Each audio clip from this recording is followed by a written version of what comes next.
When we went through the Industrial Revolution, we put in all of these processes for safety on the manufacturing floor so that you Mhm. didn't have like a 13-year-old kid having their arm cut off on the Yeah, manufacturing floor.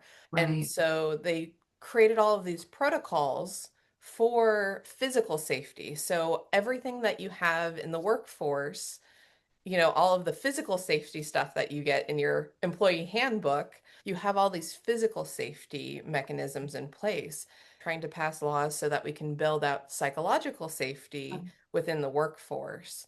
What does the role that psychological safety have in terms of that like company culture or work culture or even, at home, having that kind of as a It's psychological safety is really the foundation of everything.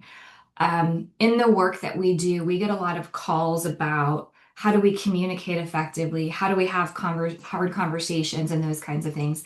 And the first question is, okay, like, hold on, let's back up about 27 steps because all the tools in the world aren't going to be helpful for you if you feel as though you're not able to have a conversation with someone on your team or you're not able to ask a question. Even things like accountability, right?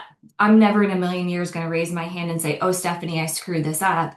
If you in the past, at some point, if we've had sort of falling out, you called me an idiot or told me something, something was the stupidest thing that you've ever heard. So it is a really foundational piece in that way.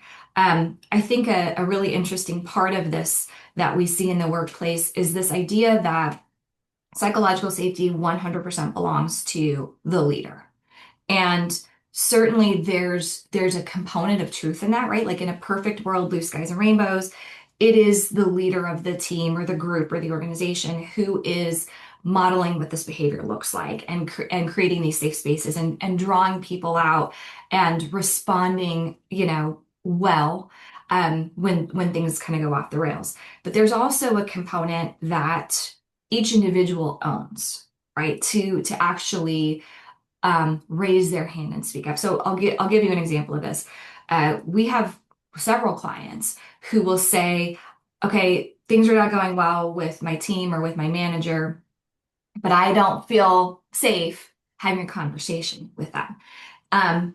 And sometimes it's not that it's a safety concern; it's more of a I'm conflict averse or I it's uncomfortable for me to have that conversation. And it's really important to point out that those are not the same things. Psychological safety, you asked Stephanie what psychological safety is, and that definition is accurate, but it's also important to remember it doesn't mean there's an absence of conflict. It doesn't mean that nobody has hard conversations. It doesn't mean that, the workplace is your whoopee and it's 100% comfortable all the time. What it means is it is comfortable enough to where you can have the conversations that need to be had.